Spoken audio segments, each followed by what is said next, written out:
అని చర్చించవలసిన విషయం. ఒక్కోసారి చిల్లరగాన గురించి కూడా మాట్లాడాల్సి వస్తుంది. తప్పది, మరి కాసుకోవాలి. ఇక్కడ ఉన్నోళ్ళు పాశం యాదగిరి అన్న కానీ, కృష్ణకుమార్ అక్క కానీ, లేకుంటే వినాయకదాస్ సార్, పృథ్వీ అన్న, ఇక్కడ ఉన్నోళ్ళు ఎవరు కూడా ఆ పేర్లు తీసుకోవాల్సి వస్తాయన్న దుర్దినం వస్తాయని వాళ్ళ జీవితంలో ఎప్పుడు అనుకోలే కావచ్చు, కానీ తీసుకుంటాం. మొత్తానికైతే నేను సింపుల్గా చెప్తా. నాకైతే ఇవాళ తెలంగాణ నడుస్తున్న ఒక మహాభారతం లెక్క కనబడుతూ ఉంది. ఎందుకు మహాభారతం లెక్క కనబడుతుందంటే, ఈరోజు ధృతరాష్ట్రుడి జాగల బీజేపీ అధ్యక్షుడు రామచంద్రరావు గారు కళ్ళకు కట్టుకొని అది ఇంటి పంచాది మా పంచాది కాదంటుండు. అది ఇంటి పంచాది కాదు, మా పంచాది కాదంటుండు. మధ్యలో ఒక నాబాలిక్ అంటే ఒక మైనర్ అమ్మాయి మధ్య నిలబడ్డది. ఆమె పైన రాళ్ళు పడుతూ ఉన్నాయి. ఆమెకు మద్దతుగా మనలాంటి బక్క చిక్కిన పాండవులు లెక్క మన మన మన వర్గం ఉన్నది. కానీ కౌరవులు 100 మంది ఉన్నారు. వాళ్ళ దగ్గర మంత్రులు ఉన్నారు, ముఖ్యమంత్రులు ఉన్నారు, బలగం ఉన్నది, తుపాకులు ఉన్నాయి, అస్త్రాలు ఉన్నాయి, అన్నీ ఉన్నాయి వాళ్ళ దగ్గర. ఈరోజు వాళ్ళకు దురదృష్టం ఏంటంటే వాళ్ళ తరపున ఈరోజు మగధ అని ఒక ఛానల్ అంటే ఆడామే మరి ఆడిదా గాడిదా అర్థమవుతలేదు నాకు.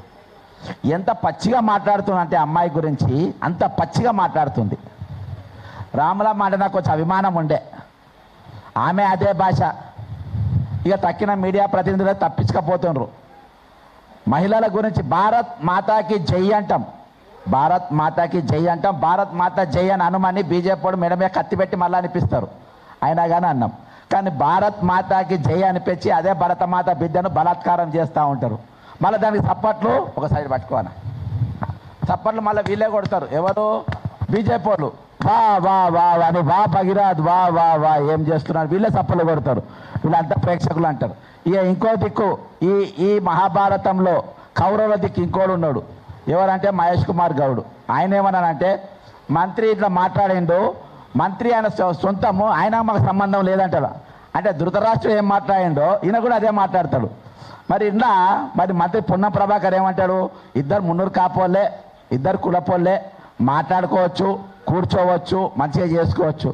అరే పొన్నం ప్రభాకర్, నేను ఒకటే అనుకుంటా, నువ్వు మంత్రివా బ్రోకర్వా రా, పెళ్ళిల బ్రోకర్వా నువ్వు మంత్రివా పెళ్ళిల బ్రోకర్వా? ఒక అక్యూజ్ను పట్టుకొని మీరు పెళ్ళిళ్ళు మాట్లాడుకోమని అంటుండ్రు. నువ్వు ఒకసారి పింక్ సినిమా చూడు, లేకుంటే వకీల్ సాబ్ సినిమా చూడు, పాత్రలు ఎవరైనా ఉండొచ్చు. నీ గురించి అసలు ఒక అమ్మాయి పైన చేయేసే హక్కు ఎవరికీ ఉండదు. అది మైనర్ అయినా సరే, మేజర్ అయినా సరే. ఈరోజు మేజర్ అని నిరూపించే ప్రయత్నం చేస్తూ ఉండ్రు, కానీ ఇప్పుడే ఆయన బెయిల్ కూడా రిజెక్ట్ అయిందంట. మేజర్ నిరూపించే ప్రయత్నాలు చేస్తూ ఉండ్రు. కానీ ఈరోజు మీరు ఏది చేసినప్పటికీ ఈరోజు ఒక మహిళ పైన, మేజర్ అయిన మహిళ అంటే పైన చేయడానికి హక్కు ఉందా మీకు? దీని మీద కృష్ణకుమార్ అక్క వాళ్ళు ఇంకా చాలా బాగా చెప్తారు. చేసే హక్కు ఉందా మీకు? కాబట్టి ఈరోజు ఇంకొకటి, మంత్రి సురేఖ గారు ఉన్నారు కదా, సురేఖ గారి ఇంట్లో ఒక నేరస్తులు ఉన్న అర్ధరాత్రి పోలీసులు పోయిండ్రు కదా. పోయినప్పుడు అక్కడ సురేఖ గారు కుమార్తె గొడవ చేసింది కదా, మీరు అంతా ఒప్పుకుంటారా? నిన్న నేను 101% ఇన్ఫర్మేషన్ ప్రూఫ్ లేని ఎక్కడికి పోను మీ అందరికీ తెలుసు, ప్రూఫ్ లేని పోను. నిన్న పొద్దుగాల 101% ఈ బండి సంజయ్ కొడుకు ఎవరైతే అక్యూజ్డ్ ఉన్నాడో ఆయన రేవంత్ రెడ్డి గారి ఇంట్లో ఉండే, బండి భగీరథ కార్ అక్కడ ఉండే, అక్కడ బయట కారుకు పువ్వు గుర్తు కూడా ఉండే, నేను పక్కాగా 2 రౌండ్లు కొట్టిన తర్వాత ఆ ఇంటి కాడికి విత్ కెమెరాస్ పోయినా. రాత్రి నన్ను అక్కడ సీఏ అడుగుతారు, ఈ శంకర్ అంటే ఎవరు? ఆయన ఇంకొక మన మైక్ టీవీ కారణం ఈ మైక్ ఎవరిది అంత ఎంక్వైరీ చేస్తున్నారు, కేసులు పెడతానంట ఎవరెవరని. అక్కడ పైన ఛానల్ ఎవరెవరు పోయినాయో అన్ని ఛానళ్ళ పైన కేసులు పెట్టడానికి ఇంతకుముందు ఇంకా మా బ్యాంక్ అకౌంట్లు తీస్తుండ్రు. నా బ్యాంక్ అకౌంట్ తీస్తుండ్రు, ఆ బ్యాంకులో ఏమేమి ఉన్నాయి, నా బ్యాంకులో ఎక్కడికి వెళ్ళి పైసలు ట్రాన్స్ఫర్ అయ్యింది ఏందని అన్ని కూడా ఆరా తీస్తుండ్రు. ఎక్కడెక్కడ అంటే కేంద్ర ప్రభుత్వం వాళ్ళ చేతుల్లో ఉన్నాయి కదా, మరి ఈడీ కేసులు పెడతారో బోడీ కేసులు పెడతారో కానీ మొత్తానికి అన్నీ కూడా చూస్తూ ఉండరు. కాబట్టి ఈరోజు ఆయన ఇల్లు బండి సంజయ్ కుమార్, ఎందుకంటే ఇద్దరు బండి సంజయ్ గారు కానీ రేవంత్ రెడ్డి గారు ఇద్దరు ఒకటే క్యారెక్టర్. ఇందాక గణపతి సార్ చెప్పినట్టు 79 క్రిమినల్ కేసులు ఉన్నాయి, అలా 420 కేసులు 4 ఉన్నాయి రేవంత్ రెడ్డి గారి మీద. కాబట్టి నేరస్తు ఒకటి. నరేంద్ర మోడీ గారి ముందు ఒక అక్యూజ్డ్ తండ్రితో కూర్చొని మీరు ఇద్దరు మాట్లాడుకున్నారు, నువ్వు ఏం చెప్పాలి ముఖ్యమంత్రి అంటోని, అరే నీ కొడుకుని తీసుకొస్తా అండర్ చేయబ్బా పెద్దగా తట్టుకుంది అని అనాలి. కానీ వీళ్ళు ఏం చేసిరు, అట్లా అనుకుంటా ఏం కాదు నేను చూసుకుంటా. అసలు ఇన్విటేషన్లో బండి సంజయ్ పేరు లేదు అక్కడ. నరేంద్ర మోడీ ప్రోగ్రామ్ షీట్లో బండి సంజయ్ పేరు లేదు. ఏం కాదు పా, నేను తీసుకపోతా పా అని అక్కడ పైకి తీసుకుపోయింది ఎవరు?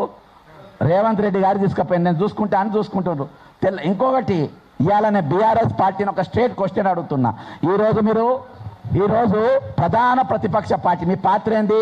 ఇంత పెద్ద సంఘటన జరిగినప్పుడు అది భారత ప్రధానమంత్రి ఈ రాష్ట్రంలో ఉన్నప్పుడు, హైదరాబాద్లో ఉన్నప్పుడు, ఆయనతో ఎక్యూజ్డ్ తండ్రి ఉన్నప్పుడు ఒక ఎఫ్ఐఆర్, ఏది పోస్కో కేసు ఎఫ్ఐఆర్ అయినప్పుడు ఈరోజు మీరు నరేంద్ర మోడీ గారు ఎందుకు పట్టుబడతలేరు? నరేంద్ర మోడీ గారు దీని మీద మాట్లాడి ఎందుకంటలేరు? దీనికి నరేంద్ర మోడీ గారు ఎక్యూజ్డ్తో కూర్చున్నాడు కాబట్టి తెలంగాణ బంద్కు మీరు ఎందుకు పిలిపియలేదు? తెలంగాణ బంద్కి ఎందుకు పిలిపియలేదా? బాధ్యత ప్రధాన ప్రతిపక్షం మీ దగ్గర లేదా? ఇంకొకటి, నేను తెల్లారి డీజీపీ ఆఫీస్కి అడిగిపోయినా. ఆ డీజీపీ ఆఫీస్కి అడిగిపోయే ముందు పొద్దుగాల నేను పృథ్వీని ఒక ప్రోగ్రాంలో పాల్గొన్నాం. ఎక్కడ? అభినందన్లా, ఈ అవుట్ సోర్సింగ్ ఎంప్లాయీస్ది. అక్కడికి వెళ్ళి బయటకు వచ్చే కొంతమంది ఇంటెలిజెన్స్ వాళ్ళు కలిసిండ్రు. ఏమైంది కేసు, నువ్వు దీని గురించి మాట్లాడతలేవు అంటే, పోస్కో కేసు కదా అన్న, ఎవరు తప్పించుకోలేరు అన్న.